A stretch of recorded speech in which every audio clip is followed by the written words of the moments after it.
voice every day to the world and to your heart. Open up your eyes and let your spirit start. Say yes to the dreams you hold inside. Let your soul be your guide. In today's complex mortgage world, finding the right direction can be challenging. That's where Lighthouse Advisors comes in. With over 25 years of experience, we provide fractional leadership and executive oversight, guiding companies through transitions, growth, and innovation. From IMBs to brokers to credit unions to tech firms, our team of seasoned professionals is here to shine a light on solutions, ensuring your business thrives in every environment. At Lighthouse Advisors, we don't just guide, we empower. Together, let's create a ripple of success across the industry. Email us today at laura@lighthouseadvisors.com. Thank you for joining us today for another episode of Wednesday Wisdom. Today, we are joined by the incredible Dionne Bass. She is the founder of Ask the Underwriter. Dionne, we are so thrilled to have you here. Thank you so much for finding some time for us today. And we like to kick it off with, as we go through life, we learn so many lessons. We learn lessons from people, from books, from experiences. And I feel that, those best lessons are really valued and we need to share them with others because they always have a lesson in them. So Dionne, we'd love to kick it off with, please share with us, what is one of the best pieces of advice or lesson you have learned? And by all means, if it was done by a person, please share who it was. So it was actually a few different people. And I know you know what I'm talking about when I say that when more than one person tells you something, it's kind of like confirmation. I was just kind of like rolling out the mentoring program, and I was afraid to price it. And I had 3 people tell me, if this is something that you want to do on a full-time basis, then you need to price it like it's what you do on a full-time basis. Understand your worth. Know that what you're doing is valuable because it is, and change your prices. Laura, it took me 3 years. It was not right away. I cannot tell you it was right away. It took me 3 years to raise the price. And what I found is that no one balked at the price. Everybody said that it was completely worth it, that what I was doing was great. And I just wished that I had at the time believed in myself, or should I say my worth, as much as the people that I talked to have believed in me back then. Wow, what a valuable lesson. And listen, I think we've all been there, right? Where asking or negotiating or having those types of conversations, I don't think it's easy for anyone, right? I think it's a challenge and a difficulty for anyone. So let me ask you the follow-up question of, if there are people listening to this right now that may be going through some type of negotiation, right? Whether it's their own business or whether it's a loan officer with a borrower, right? Or whether it's, an employee to employer and maybe they haven't received an increase in pay in a few years and they want to be able to speak up. What's your recommendation to them?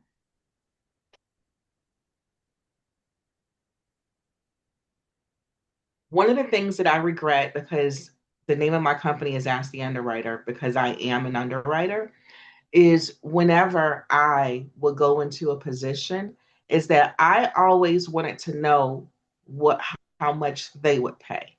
And it's not what they will pay, it's what I'm worth. It's what, my role is worth. So number one, go in with who you are, what your price is, how much you believe that you should be earning, which most people, when they go into these positions, how much the role is. It's just a matter of you standing your ground or waiting to find out. When it comes to originators, I tell my mentees this all the time. If your borrower does not want to give you information, if they don't want to pay for a credit report, then that's not your borrower. Like there has to be some skin in the game. When you are negotiating for a salary, you're going to be there working it out. You're going to be there, doing all the things. They know that you qualify for the position. They wouldn't be interviewing you. You got to make it through the test case phase. So there is a time where they're going to say, okay, this person is definitely worth it. But when it comes to your, originators or salespeople, I hate to say this, but that first impression is really what's the most important, because what I'm finding is that when they're telling these people, listen, you got to pay for your own credit report. This is what my price is. Every single last one of them tells me that the person comes back and either says, forget it, they lied, I want you to do the loan, or I should have never closed because everything that they said wasn't true and all the terms changed. Yeah. Stand your ground, know your worth. Yeah, I'm glad that you brought that up, because that leads me to another point. Right now I have a few clients that are debating, should they switch over to collecting that credit report fee, right? Because for many years, and Dionne, you may remember this, that years and years ago, we would charge a credit report fee. It was very standard. I remember when I bought my first house, the gentleman came to my apartment, sat down at the kitchen table, took a handwritten 1003 and asked me for a check for the application fee that included the credit report. That Absolutely. Was standard. That was normal. There was never even a question to it. But then as time passed, all of a sudden that didn't become normal anymore, and it went away. And it's interesting to me because there's this debate right now where a lot of originators are very scared to ask for that, because they think, oh, well, maybe my competitor down the street, they're not asking. But you just said something so vital where you said, well, if they're truly with you, if they're truly in this as partners where they've decided to work with you, well, then there is no issue with them doing that, because the two of you are in it together till the end, right? Working through that. So what are your thoughts on that? Like, to go a little bit deeper on that topic, because that certainly is a hot one right now. I would probably say that I'm sorry to say this, I would charge. And if it was not for the CFPB or all the different changes that were going on, it wouldn't even be an issue to charge. I'm with Navy Federal. I know that's probably not what brokers want to hear, but I'm a Navy Federal girl, and I had to pay up front. Yeah. I had to pay for my appraisal. I had to pay for my credit report. It's the cost of doing business. Yeah. And I'm sorry to say this, but your competitor is not you. That's another thing that I had to learn, Laura, is that whoever is around me that's mentoring, that's coaching, that's doing any of the things that are similar to me, they are not me. Correct. So, whatever your standard is, set the standard and just leave it there. I'm really hoping that there are some changes that are going to come from the CFPB, because I think that they're a little bit too involved in the mortgage industry. But no, I don't. And let's not even talk about the fact that the credit reports shouldn't even be that high. Yeah. That's a whole other episode and story. that is very true. That's going in another direction. But I even want to circle back to something you just said there. That was very valuable tidbit. You said your competition is not you. What you bring to the table, what you bring to your position, what you bring to your industry is your own unique self. So yes. One of the things you said, like, as a loan officer, that first impression, how you show up, whether you're showing up digitally, whether that's on social media or whether that's on your website or whether that's on a webinar, right, digitally, or whether you're showing up in person and showing up how you look, how you speak, how you act, how you lead them. Because we have to remember, leadership, and it's going to tie right into my next question, but leadership is something that is truly lacking, I believe, in so many instances. And leadership is not a title. Leadership is not a certain level of experience. That is not what leadership is, right? But people want to feel safe. People want to feel they're being guided by the right person, right? When they're working with someone or in that relationship with them. So, Dionne, I want to flow right into that next question of what do you think one of the most important traits of leadership is, and why? How do we bring out more of this leadership quality in everyone? I'm always pulling from my experience as an underwriter. And so I first want to give you an example, especially so that they can stop talking about my fellow underwriters. Your underwriter is only as good as their underwriting manager. And let me explain why. Because every decision that I make needs to be supported by the person above me, which is my underwriting manager. And so I say that to say to you that if my manager supports me, then I'm approving loans. I am definitely analyzing the risk. I'm definitely communicating. I'm making sure that things are documented. I'm communicating because I know that the person above me has my back. But when I am not supported, I am all for myself because in my mind, it's only me and I got to protect myself. And so for me, leadership is about support. Do you have your team's back?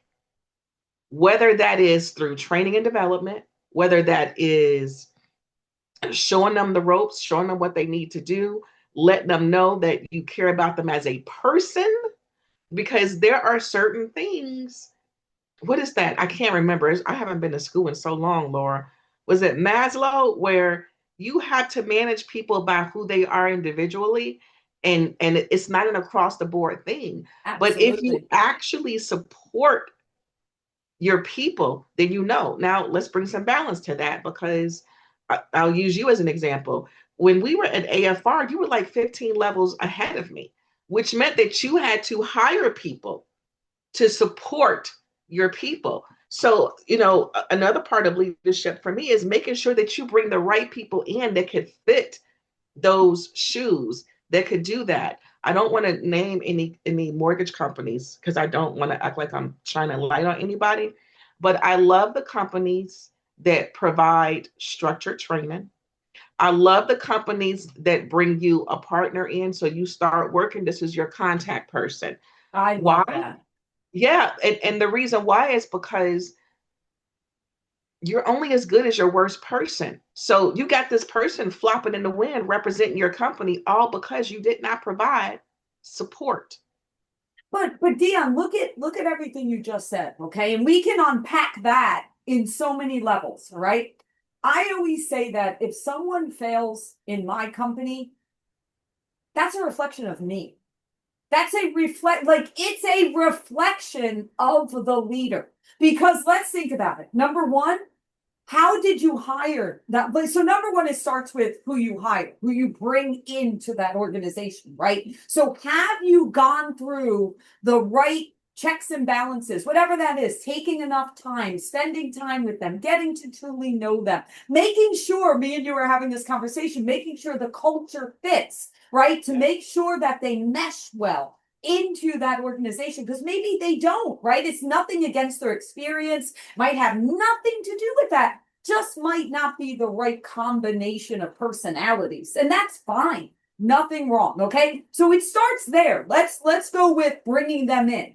Then once you bring them in, if this person cannot get up and running, that's on the leader. That's on the organization. It's not the individual. How do you take a stranger that is walking in the door, not knowing systems, not knowing technology, not knowing what is this okay or not okay, and dump them in and go, okay, go swim in the ocean. Good luck. Let's hope you survive. It is 100%. So everything you just said as a leader, you're correct. And I was kind of having flashbacks of some stuff when you were speaking about it's the leader that determines if that underwriter, if we're using that as the example, Yeah. if that underwriter is going to make those decisions. Because if you have an underwriter manager that is so scared about compliance and so on the edge of being afraid they're going to get yelled at by whoever that is, they're going to trickle that right down into the underwriting team. And all the underwriters, regardless of what they think, they're going to be at the edge of their seat at every moment, waiting for someone to come and tell them, you shouldn't have made that decision, or you shouldn't have signed off on that, or you shouldn't have, any of that. So you are correct. It starts here. And remember, to everyone listening out there, it is not your team's fault. Now, listen, there are some times that, yes, you've done everything and they didn't necessarily follow the path you did. That happens. I'm not saying that's always the case. But if it's a situation that someone didn't learn, or someone, wasn't able to get acclimated, it's because you didn't give them the buddy system. It's because you didn't put them through structured training. It's because you didn't actually understand what their needs were. To your point, some people are visual learners. Some people are audio learners. Some people need to do it, hands-on to learn it. Did we determine that? Do we know that? Have we gotten to understand how that person learns? Because I can tell you, I know how I learn, but did someone ask? And then, wait, one further thing before we continue this conversation. One time, I had a woman that came on to be a speaker in one of our women's groups, and she wrote a book about the best thing you can do is to have a conversation with whoever your leader is, to ask that leader, how do you want me to work? Meaning, how do you like to be communicated? Do you like text messages, email messages, phone calls? And it's funny, how is it that we never, ever have those conversations? Because you could think you're doing everything right, but this person, they don't like to communicate that way, or they wish that you would give them a follow-up at the end of every day. I literally changed how I work with people, because anyone that comes to work directly with me, I'll say to them, this is how I want you to communicate with me. If it's an emergency, do not send an email. Like, you need to call me if it's an emergency, right? If it's not an emergency, you could do this. At the end of every day, I want to know what happened. I want to recap. I want to be able to absorb it, to ask questions. But if I didn't tell them that, how could I possibly expect them to do what I'm looking for? Go, Dionne. You just like hit the nail on the head, because 90 days is where I eventually landed with my mentoring program, because I like to think that we're around the same age. I think so. If you think back to a while ago, Laura, like when we first started coming up and working and stuff, do you remember the 90-day probationary period? Oh, yeah. That was a standard. You could be let go for any reason. Like, it didn't matter what the reason was. It could just be, it didn't work out. Yes. Yeah. But you had 90 days to hit the ground running. And I like that number, because it gives you time to get acclimated. It gets you time to kind of like what you just said, which is super important. And I had to learn, everybody doesn't learn. Everybody loves these videos now, but some people don't like to learn via videos. And I learned the hard way. And it was a little draining at first, but I was able to, pivot. I was able to create worksheets and stuff. And then of course, I meet with my team weekly. But everybody kids can't sit and watch videos. They don't have, I'll be honest, I don't have the attention span. I don't like it either. I don't like it either. I'm with you. Yeah, you have to really have my attention for me to sit there and watch, hours of video, which is where the weekly meetings and everything like that comes. So what you just said is so powerful. People should definitely be asking, hey, just, quick question. What's your best way to learn? Like, how do you retain information? Because there's nothing wrong with asking that question. No, you cannot manage everybody the same. I just keep saying, you can't manage everybody the same. The greatest gift you can give is to manage and lead people for who they are, to their Yes. strength, to their weakness. You have to do it individually. But Dionne, you have to understand, right? We both know this. That takes great care of others. You have to actually say, I am here to make sure Dionne is successful.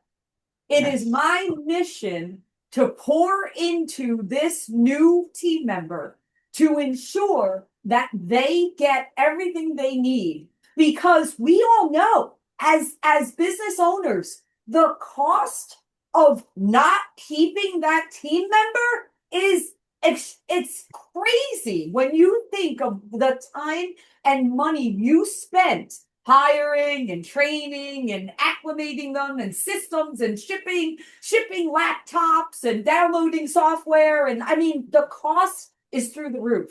So if we just go into it, all of us as leaders saying, I am going to do everything to ensure this team member is successful. And that means taking care, really getting to know their needs, setting the proper expectation of how you want them to work, right? So that you're setting them up for success.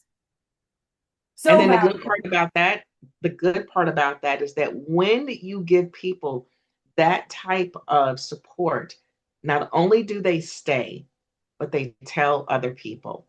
Last thing I'm going to say about underwriters is that we know where we want to work at and where we don't want to work at, because we all talk. Whether we know each other or not, it's I hate to say this, it's like a gang. You know, you're on LinkedIn, you go look, oh, that person works there. Whoever they are, if you are a fellow underwriter, they will tell you the truth about the work environment. You do not want to come here, or if you come here, my attitude has always been eat the meat and spit out the bones. But everybody can't do that. You know what I mean? Maybe it's my superpower. I don't know.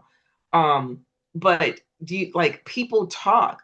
So you have to understand that every single person's life that you touch, they're telling, what's that, 6 degrees of separation? They're telling 100 and some other people just by talking to the few people that they know. That you are such wisdom that our industry, we all know it's very small. I mean, Yeah. everyone, there is very few chances that you're going to run into someone that isn't connected, to your point about the 6 degrees, to someone in your network, right? You're going to crisscross at some point. And to your point, we all know, oh, you don't want to go there. There is no work-life harmony over there, right? Or this one, oh my God, they're going to give you so much training that you are going to, and you and I just experienced this, right? We just worked where I placed somebody at a company, and that particular company was like, immediately, we need underwriting training, right? And we did a project together. And that's an example of, oh, well, that company, they pour into their teams. So Yes. you are right. We're a very small industry, and everyone kind of knows this is a place where you get poured into, and this is a place they pull out instead of Yes. pouring in. That was a So very nice way of saying that. got it. All right, Dionne. Last question, and my favorite, because this is my question that I believe that we are constantly planting seeds of our future life.